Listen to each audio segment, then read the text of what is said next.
Hello guys, it's cooking time again. Today I'm baking banana squash bread. Kung napanood ninyo yung other video ko about the classic banana bread, from that recipe gagawa tayo ng mas healthy na version.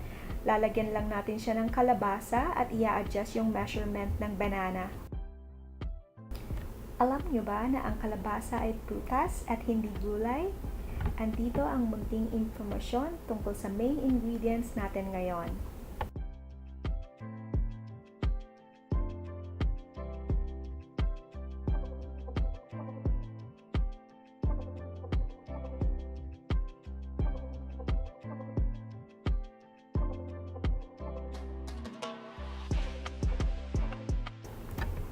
Sa tinagal-tagal, ang alam ko talaga, ang kalabasa ay isang gulay.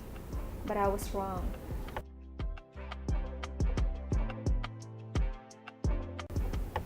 Anyhow, para sa ating ingredients, kailangan natin ang sumusunod. 2 pirasong hinog na saging, ginagad na kalabasa, harina, brown sugar, 2 itlog,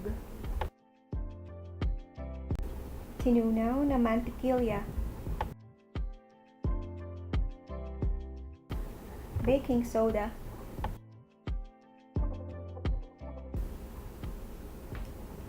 asin, at vanilla.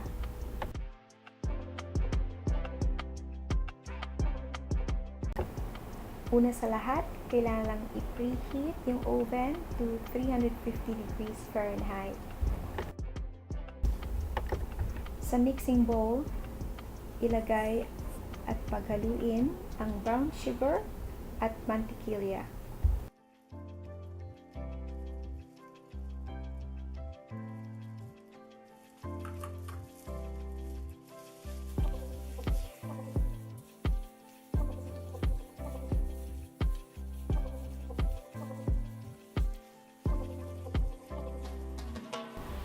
Ilagay ang itlog at vanilla at i-mix ng mabuti.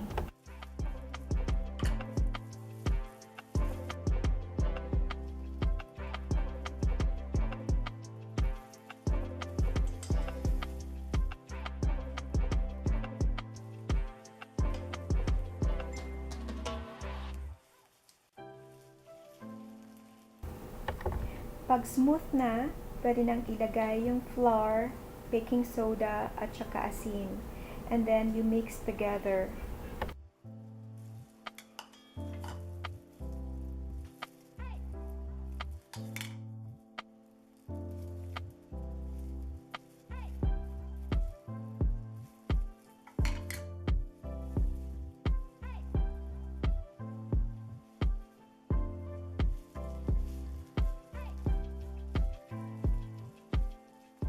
Pagkatapos, itabi muna ang mixture at durugin ang saging.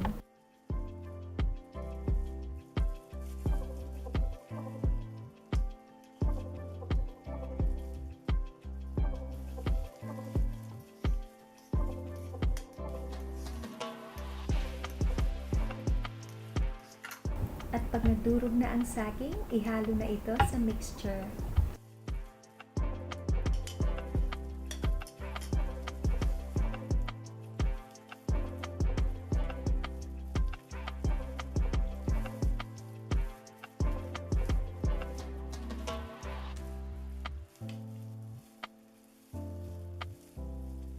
Pagkatapos ay ihalo na ang last ingredient, ang kalabasa.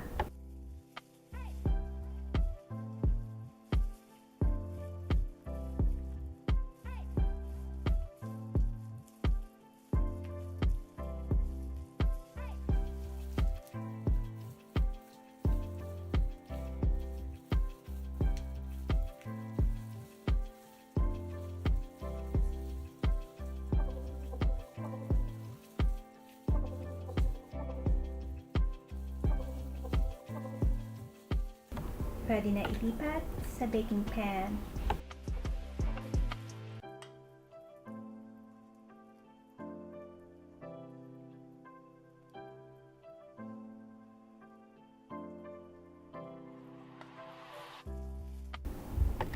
Pagkatapos ay ilagay na sa oven at antayin maluto sa loob ng 1 oras.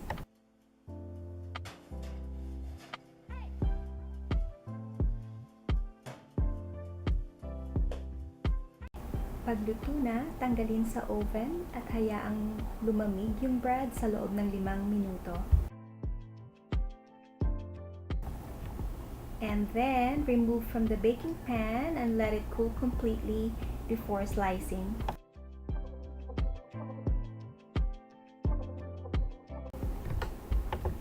This bread is actually as good as the classic banana bread but more healthy. Sana magustuhan niyo guys!